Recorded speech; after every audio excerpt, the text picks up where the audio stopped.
テキラードでトロンです。というわけでね、今回はね、タイトルとかにもあると思うんですけど、今更聞けないクラクラのプランニング方法というようなことをね、テーマにやっていきたいと思います。ざっくり言うと、僕の中で、プランニングっていうのは2種類だなと思ってるんですよ。1種類目が、編成からプランニングを決めるパターン。で、2種類目が、配置からプランニングを決めるパターン。大きく分けてこの2種類かなと思ってるんで、ちょっと今回ね、2編、前編後編というわけで2つの動画に分けようかなと思ってます。前編の今回は、編成からプランニングを決めていく方法という形でね、やっていこうかなと思います。ぶっちゃけね、ここ混合して考えちゃってる人も多かったりするんで、プランニングを早くするためには、2種類別々のものであるんだよっていうのをね、認識しておくこといいかなと思います。当然なんですけど、自分でね、普段プラン作ってる人とか、プロ級にね、プロのシーンで戦ってるような方からするとね、当たり前じゃんみたいなね、話にはなってくると思うんですけど、プロの方がね、当たり前じゃんって思うようなことって実は大事だったりするので、どちらかというと、初心者、中級者向けになるような動画になるかなと思います。で、今回はね、この配置を進めていくんですが、前編ということでね、編成から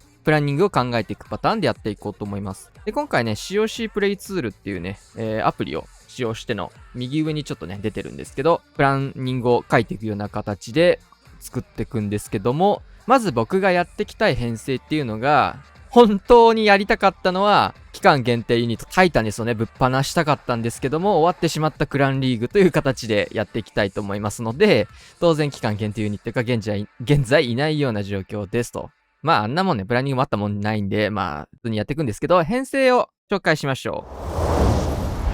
編成に関してはちょっと左下に持ってきたんですけど、ロイヤルチャンピオンインビジブル編成からのルートライダーっていうのをやっていきたいと思います。こんな感じでね。数はぶっちゃけ、まだね、そこまで丁寧に決める必要はないんですけど、編成の軸がこういう形でってなると、基本的にね、この編成、僕が考える要素いくつかあるなって思ってるところで、細かいところから決めていくんじゃなくて、やっぱ大きいところから決めていく方が楽だし、早いかなって思うんですよね。この編成で言うと、ロイヤルチャンピオンをどこで削ろうかっていうところと、兵器は何を選択しようかっていうところが僕の中では結構、最近のクラクラにおいては時短ポイントかなと思ってます。で、兵器の話にしちゃうんですけど、極論、シューターっすね。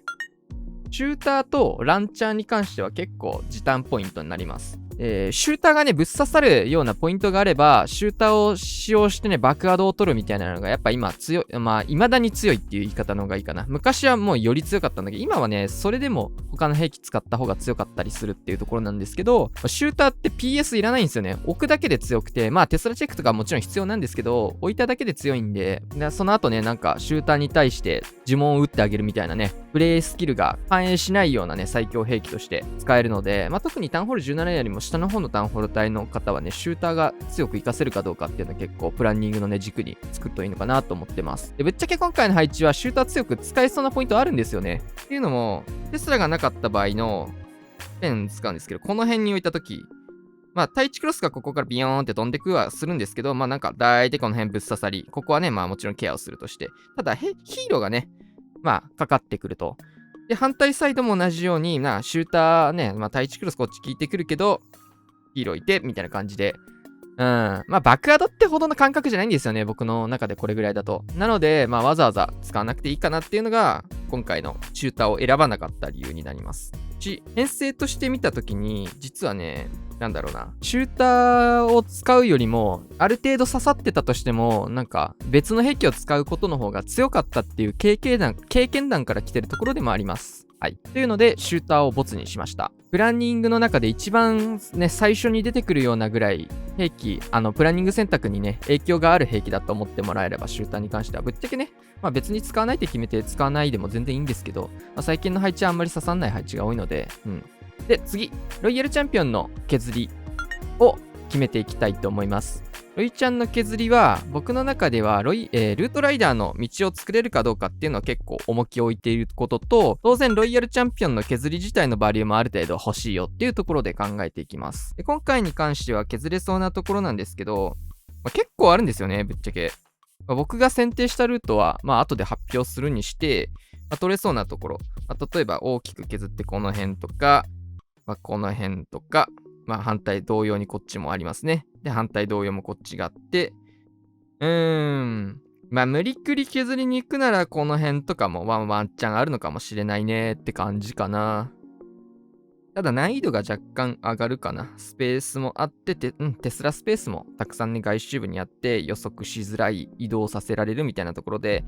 初見攻めっていうところで見ると、ぶっちゃけ僕の中で3じゃだいぶやんないかなよりですね。こっちから角度変えてつけて、こういう動かしみたいなのは全然ありかな。だとしてもちょっと怖さがあるかなって感覚。で、僕が選んだところはここです。はい、ここを選びましたと。大雑把にあんま事故なそうなところで見ていくと、この4種類が残るんですけど、上と下はぶっちゃけ左右ね、対称なところなんで、比べるところは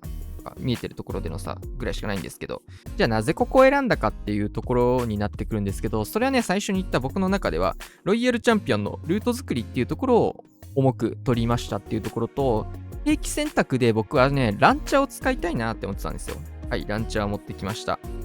で、これも経験談から来るものなんですけど、僕はこの編成ランチャーが結構合っているって感じてるのと、10日弊社が結構最近微妙やなと思ってて、で、この配置自体も外周部に結構ね、マルチアーチャータワー、マルチ IT とか、外周部のユニットがね、超弾大砲とか、結構削られやすい外周部が残ってたりするので、刺さるときに使えばいいかなぐらいの平均なので、とか弊社は微妙かなっていう判断からランチャーを使いたいという形になりますと。一旦全部消してランチャーを持ち直す。ランチャーを持ってきたんですけど、ロイヤルチャンピオンで大雑把にこの辺を削りたいです。ロイヤルチャンピオンインビジブルと。だいたい4枚ぐらい。そうすると、この区画が消えるので、残ったところがこういう風な形になりますよね。一旦ターンホール無視してください。という形。で、基本的にはね、キング、クイーン、ランチャーっていうのをセットで動かして、ちょっとずらしたところにルートライダーっていう動かし方をするんですけど、先にちょっと僕のこの配置を見てやりたいと思ったプランニングの方を図置いちゃいますね。スケルトンでタゲ取りながら、キング、クイーンをここから流して、ランチャーを9時から流す。で、ルートライダーを上からというような形を取ります。で、細かいところを書くと、ウォールブレーカーでここを穴開けして、キングクイーンの方を内側に入れていくというような形になるんですけど、ペンの色ってどこだっけ？ここか。キングクイーンをこうやって3時のところを区画入れて、ランチャーの方がここ一直線入ってくれることで、クイーンないしは中身のイエティでタウンホールを見つつ、キングが大雑把ここ削ってくれて、分かりづらいんですけど、ルートライダーここピヨーンと一直線作れるような形になるっていうところですね。僕このゲーム結構ね、昔から言ってるんですけど、タゲ取りゲーって言ってるのと、横打ちはなくそうって昔からね、もう動画撮るたびに言ってるんですけど、これの配置はね、かなりそれが作れるかなっていうところで、まずルートライダーで見たときに、ルートライダーこの一直線ルートで横打ち施設がタウンホール以外ないっていうところ。タウンホールも潰してしまえば問題ないっていう形ですね。で、この辺っていうところが、ルートライダーこの一直線ね、12時から3時に流そうと思った時邪魔になってくるので、キング、クイーンで潰してあげる必要があると。で、今のキングはね、一人でこの辺の区画をぶっ潰すぐらいの力があるので、アイゴレとかの軽くサポート、サイドカットを入れてあげていれば、ここをきれいに入れることができるよねっていうのが大雑把なプランニングになります。で、一応持ってくる呪文としてオーバーグローも採用してるんですけど、オーバーグローは臨機応変に裏側の施設を固めてあげるような形をするっていうのを、ぶっちゃけなくてもね、強い形にはなると思うんですけど、結構僕は、これも経験から来るものなんですけど、あると便利なことが多いので、ここら辺に打つような形を想定として決めていきました。で、大雑把なプランがこんな感じで決まると、ここから細かいところを見ていくような形になります。一旦ね、これを大雑把なプランとして確定させましょう。はい、というわけでね、さっきのプラン図をね、ちょっとまた作り直してみたんですけど、こんな感じ。で、あとここからはね、細かいところを詰めていく作業になるんですけど、さっきの大雑把なプランの方を前提としていくと、まずはロイヤルチャンピオンで削りを入れていくっていうところから始まりました。で、どこかここでね、問題が出てくるかどうかみたいなのをまず見ていきたいと思います。テスラケアが結構大事になりそうですね。テスラスペースがここ結構多めに置かれているので、ロイヤルチャンピオン出した時に、テスラが起きるかどうかとか、手元にバルーンを持ってきているので、本ヒーラーチェックなんですけど、本来は。例えばここら辺の周りに出ることになって、多分釣られないとは思うんだけど、たら、まあ、潰すよねとか、インビジブル構えとくよねみたいなことを前提に頭に置いておけばいいかなっていう風に感じます。まあ、それ以外は特に問題なさそうです。で、次ですね。まあ、ロイヤルチャンピオンがこの区画に入ると、援軍が出てきますね。なので、援軍がある程度出てくることも念頭に置いておくと良さそうですね。かつ、結構逆にロイヤルチャンピオンで援軍もある程度釣れると美味しいですね。逆に言うとね。うん。なので、釣りたいです。で、出てくるっていうことを前提に考えたときに、援軍処理をね、事前にちょっとやっていくと強いんですよ。まあ、ヒーローまあ当たり前なんだけどね。なので、アーチャーとベビドラっていうのを用意しておくといいですね。まあ、結構アーチャーの数をね、あんま積まなかったり、少なすぎる人がいたりするんだけど、ロイヤルチャンピオンのこの編成するときは、結構アーチャーは持ってくるといいんだよね。今回は防衛施設の竹がね、入らないところでやりたいので、9時のところに持っていきます。はい。9時の外周分がね、ほら、テスラが生えなければ防衛施設のないところで援軍処理ができるので、アーチャーベビドラで、まあ、出てきた援軍の中身にもよるんですけど、処理をしますと。まあ、アイゴレ3体とかで釣れた場合は、まあ、そこでバルキリとね、ベビドラで処理してしまえばヒーローパート関係なく処理できるっていうところね、それも美味しいですよね。はい。で、続けて、キングクイーンをね、まあ、こういったルートを入れていきたいんですよ。まずキングね。で、考えたときに、どう考えてもこの辺邪魔ですよね。まあ、外周部流れてしまう可能性があるっていうところ、まあ、事前に対空砲の範囲を見ておいたところ、ここね、ガーゴイルかかりませんでしたので、ガゴカットを入れていきますと。ガーゴイルで横の施設を削りつつ、ここら辺ベビドラカットを入れていくことで、まあ、ちょっとベビーがね、重なったりするので、ここもちょっとテスラかね、いろいろケアしたいですね。で、なぜ左側ベビドラかっていうと、ぶっちゃけ最初にここだけベビ展開しておくのもいいんですけど、結構ね、緊急性の必要なカットになってくるんですね。ここのエリタン金山っていうところが。というのも、なぜかっていうと、さっき言った通り、援軍がね、出てくるんですよ。なので、ガーゴイルをここにポンと置いておくと、援軍がね、こっちに釣られてしまうんですよね。出てきた場合は、ロイヤルチャンピオン回収してしまうので。なので、まあ、多分ね、こっちのガゴカットもね、ある程度ダメージを与えるだけで、援軍がね、アーチャーとか出てきたらガーゴイルに潰されるだけに終わるんですよね。で考えたときに、このエリタン金山のところを削るためのユニットって、援軍処理をした後に出さなきゃいけないんですよね、タイミング的に。そうなると、比較的早く潰せるユニットがここは必要。で、長弾大砲が効いてるっていうところで、まあ、ぶっちゃけスニーゴブとか持ってくるのはあれなんですけど、今回スーパーバーバリアンを僕は採用しているので、陸の防衛施設からターゲットの入らないベビードラゴンが一番最適であるという理由で、サイドカットはベビードラを置いています。まあ、ぶっちゃけね、それ当たり前じゃんって思ってる方もいると思うんですけど、まあ、どこの施設にね、どのユニットを置くかって結構ね、それもったいないなーって、プロシーンですら思うことがあるので、まあ、こういった風にね、ユニットの配置っていうか選択は決めてますよと。いう形です。で、ガゴ削りはじゃあなんでなのっていうところになってくるんですけど、ここはね、ぶっちゃけキングのサイドカットのあれには、直接的にはかからないけど、ある程度ダメージを入れていくと美味しい場所っていうところになるので、まあ、ダメージだけ入れといて、まあ、ぶっちゃけね、アーチャーとかにもし出てきて潰された場合でもスーパーバーバリアンでね、後で削り切れるぐらいの HP なら潰すことができるしね、キングがこっち側向いてるし、ここさえ壊れてれば、このガーゴイルの前のエリタンって流れないんで、まあ、どうせ置くならね、置き得みたいなところがあるっていうところかな。かつテスラがあった時に早めにわかるからっていうところにもなります。僕結構昔からこれをね、言ってるんですけど、アーチャーとかね、ガーゴイルとか、結構外周部の無料で取れる施設はね、置き得だと思ってるんで、テスラがあったらテスラがあったで、テスラがわかるっていうのは結構美味しいので、ガゴが、ガゴに変えたいです。ユニット増えたね。ここも置いてるかな確か。うん。ここも置きに行きましたね。シンプルに。バルキリー、ルートライダーのね、バルキリーのためですね。外周部、ここの施設が残ってるとバルキリーだけそれちゃうみたいなこともあるので、置いときました。テスラがあったらわかるし、同じような理由ですね。まあ、ちょっと長くなっちゃったんで、2本目ね、別の配置の方はもうちょっとスムーズに進めたいんですけど、一旦このアタックをね、見ていきたいと思います。ちょっと長くなったんですけどね、アタックの方に移っていきたいと思います。まあ、先ほど言った通りね、ロイヤルチャンピオンをまず削りを入れていくところから始めていきましょう。で、ここもガーゴイル、先ほど言った通り、両サイドガーゴイルを置いていきますと。こっちのガーゴイルもね、援軍アーチャーとか考えると、まあ、置き得ではあるんだけど、そんなに大きく削れる場所じゃないという認識が必要だったかもしれないですね。うん。で、援軍を、ね、こうして、やっぱアーチャー出てくるんで、序盤、うん。で、9時に援軍引き用のアーチャーもここセットしています。できればね、上のガーゴイルじゃなくて下に寄ってきてほしいなっていうところもあったので、引き出したんですけど、まあ、ある程度。でもまあ、2施設ほぼ削れるぐらいのところまで葛藤してくれてるのって十分ですかね。これも HP 半分ぐらい削れてるし、すごく美味しいですね。って言った通り、援軍ね、先に出てくるようなところを9時で外周処理して、残ったところクイーン回収から始めていきます。で、ランチャースタート。で、ターゲットがね、入るギリギリのところから打っていきたいので、はい。スケルトンの呪文はね、ちょっと多めに2枚持ってきました。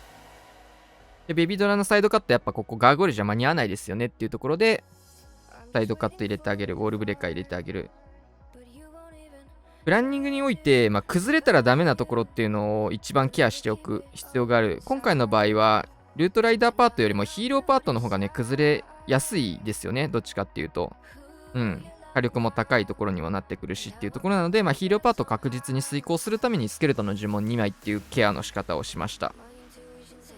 で、ルートライダーパート始まりです。最初はね、アイスゴーレムでターゲットを取ってあげることで HP を確保。キングも合流しましたね。で、ルートライダー、ルートライダーじゃないわ。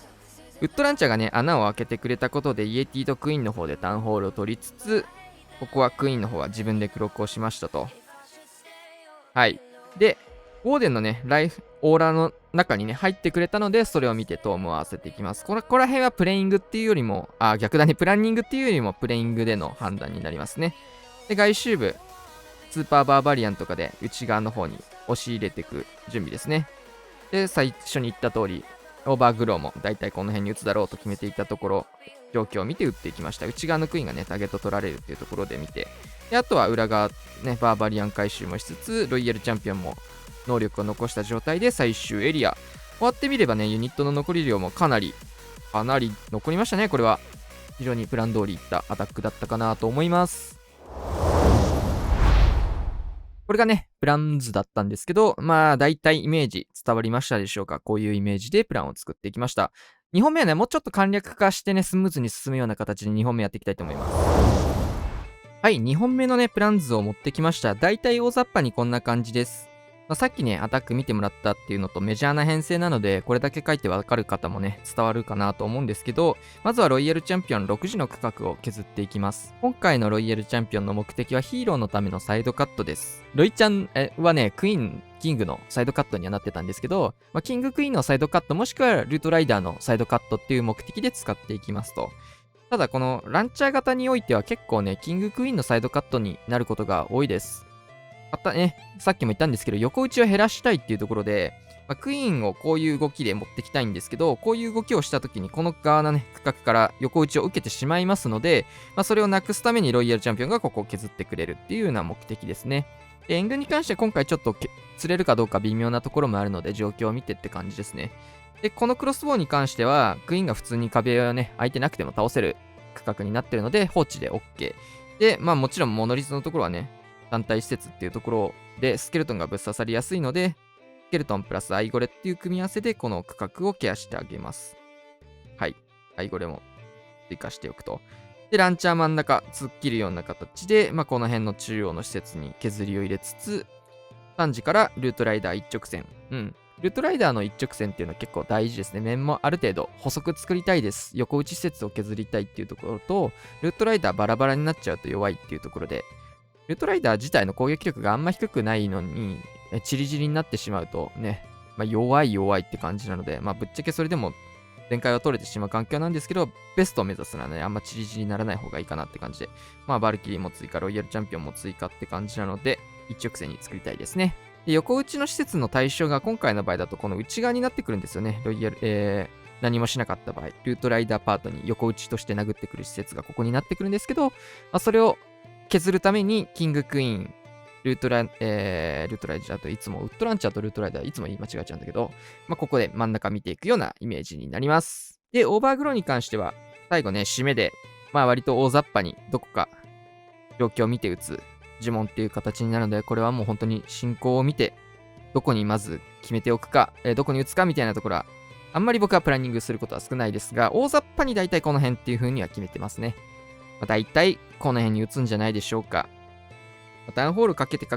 かけるかどうかはそこは状況次第って感じかな。で、今回ちょっと締めのアイスゴーレムを持ってきました。ここら辺にね、テスラムリが出た時にアイゴレが刺さると美味しいな、みたいな目的。ぶっちゃけアイゴレなくてもいけるかなっていう、全然いけるとは思うんですけど、ちょっとね、世界大会でハードモードのプロ選手たちが締めのアイゴレ結構強く使ってたのを見て、ああ、面白そうやなっていうのと、シンプルにね、キャンプのワック数が結構余ることが多くて、ルートライダーもね、バルキリーもヒーラーもそんなに多く積まなくてもね、通常のモードであれば全開が取れるっていうところがあるので、アイゴレ1体をね、余分に持ってくるぐらいの枠の空きはあるかなっていうところで、アイスゴーレムを今回は採用します。状況に応じてこの辺に置いたり、この辺にね、ウィズとスーパーバーバリアンでカットして内側に入れていくみたいな使い方ができればいいかなと思ってアイスゴーレムを採用することにしました。この辺は見て学ぶってやつですね。プロの選手がやってたから、この使い方ならちょっとそれ強そうだなと思って僕もやってみようかなと思います。ぶっちゃけこれがね、仕事しない可能性も全然あるんですけどというような形で、早速2本目のアタックの方を見ていきましょう。はい、というわけでやっていきましょう。かなりね、さっきの1本目のアタックよりも簡略化したプランだったのでね、省いてるところも多いんですけど、まずはロイヤルチャンピオンでくじを削っていきます。こいつの役割はヒーローのサイドカットです。で、今回援軍釣れるかどうかわかんないっていうところもあるのと、釣れない側の方が多いなって感じてたところなので、アーチャーを外周部に置いていきますと。はい。削りを見てますね。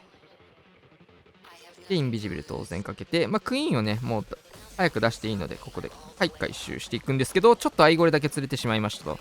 下に来てくれたんで、ありですね。上に行ったら上に行ったで、スーパーバーバリアンとかで上側で処理するのもありかなと思ってましたっていうところと、プランの時には言わなかったんですけど、クロスボウのターゲットをこうしてね、ジャイアントで取り続けていくのは結構強そうかなと感じて、ジャイアント2体採用しました。で、今回ちょっとね、モノリスのターゲットが、キングに入ってしまったっていうところもあって、慌ててスケルトンの呪文を置きましたが、キングの動きがね、モノリスから外れていきそうな感じだったので、一回流していきましたと。はい、ルートライダーパートも隣がスタートしていきます。キングスタート。キング能力開始、内側作りつつ、で、左サイドにちょっと傾けてね、入れたので、左側の施設を削っていきたいですというところですね。綺麗にできています。で、外周部の施設はスーパーバーバリアンで削りたいっていうところで、アーチャーで上側もカットしていきつつ、外に広がらないような形がこれで作れましたね。で、トムのタイミングも、キング、クイーン、内側の施設、内側のユニット全部入るような形で、一番いいタイミングで押していく。これはプランニングじゃどうしようもないところですね。で、ここね、ちょっとウィズトを切って、ここにアイゴレ当てたいなと思ったら、ちょっと足りてなかったですね、両方。ダイクが絡むっていうところをね、頭から抜けていました。で、アイスゴレム、一応ね、もうここを固めてしまったので、アイゴレここぐらいしか打つところがなくなって、今回は打つところをここに変えました。ここら辺はプランニングではないですね。で、当然タウンホール現れ直したところにフリーズをかけて、今回のあれのね、置き方、テスラがないってなれば、このオーバーグローを開けたところにね、アイゴレ合わせるのも面白いかなとは思ったんですけど、シンプルにその場、なんか、ね、こうな感じでごり寄せちゃいそうなんで、外側に置きましたって感じですね。はい。というわけでね、大雑把な感じで今のアタックを図面にしたものがこちらになりますっていう形ですね。ぶっちゃけ編成からプランニングをする場合は、これはね、どっちのプランニングをするときもそうなんですけど、編成からでも配置からでもね、同じことになってくるんですけど、どこら辺がね、このプランにどこか問題があるかどうかみたいなところを見極める能力っていうのが結構大事で、さっきの1本目だと援軍釣れるっていうところを頭から抜け落ちてしまってると、うわ、援軍釣れちゃったどうしようって、プランにね、なかった援軍が釣れてしまったということでプランが崩れるみたいなことが起きたりするので、ちゃんとプランニングの段階でね、ここはどうかとかテスラが生えた時にどうかとかを想定しておくっていうのが大事になってくるかなと思います。ある程度想定がね、マックスでもね、テスラ5本しか生えないですし、ある程度限度ってものがあるんでね、さすがにね、テスラ5本巨爆5本が同じところにあってドッカーンみたいなのがあったらあれなんだけど、そういうところってお出ひとかさ、シューターを置くようなところで起こるもののスペースであって、そういったところってやっぱ今、ホグライダーを出して通したり、ね、罠チェックとかをするようなものになってるので、かかりづらくはなってるんでね、できるだけそういう事故も避けつつ、今回の場合は、このモノリスのね、この辺にテスラ森がありそうかなっていう想定もあったので、スケルトンプラスのアイスゴーレムっていうところでカバーできるし、ある程度入ってきてね、火力が足りなくなった場合でも、キングのサッカーボールでこの辺は解決できるでしょっていうところで、ちょっとヒーローパート重めになりそうかなと思ったんですけど、このプランを採用しました。結果、キングの方は結構ね、厳しめっていうか、きつく最初から削られたんだけど、クイーンとランチャーの中身のね、イエティの方でやっぱり中央突破っていうのができましたし、外側がきつければ中にはテスラがないっていうところなので、外側をケアしてしまえば内側まで進むことができるし、逆に外にね、テスラなければキングももっと悠々進めて、内側もっと余裕ができて、裏のね、反対サイド、この辺にテスラがあった場合は、逆にアイゴレが輝く世界線っていうのもあったわけなので、どっちかがね、厳しくなればどこかは楽になってるようになってるので、多分ね、今回、このテスラ森がね、モノリスの周りになければ、キングもっと余裕持って、クイーンもかなり余裕持って、で、裏側のね、ここのテスラ森に関してはアイスゴーレム刺さって、はい、プラン通りっていうね、もっと、このアイスゴーレムのプランニングが刺さったね、かっこいいリプレイになってたんじゃないかなと思うんで、ちょっとテスラの位置変えて、もう一回出し直してほしいですね。はい。というわけでね、ちょっと長くなったんですが、前編ということでね、まずは編成からプランニングする方法っていうのをやっていきました。ぶっちゃけこの2本でも全然まだ語りきれてないところ多いんですけど、こんな感じでやってますよって感じです。はい。ぜひね、1本目に、もう1本ね、明日あげる予定なので、そちらも合わせて見てみてください。参考になったよって方は、ぜひチャンネル登録、高評価と、クランメンバーの方々に紹介していただけると嬉しいです。またね、今回ちょっとね、コメント欄のリクエストから答えたところもあるので、またそういったね、どういうのが見たいとかあればコメントください。チャンネル登録、高評価お願いします。また次の動画で会いましょう。さよなら。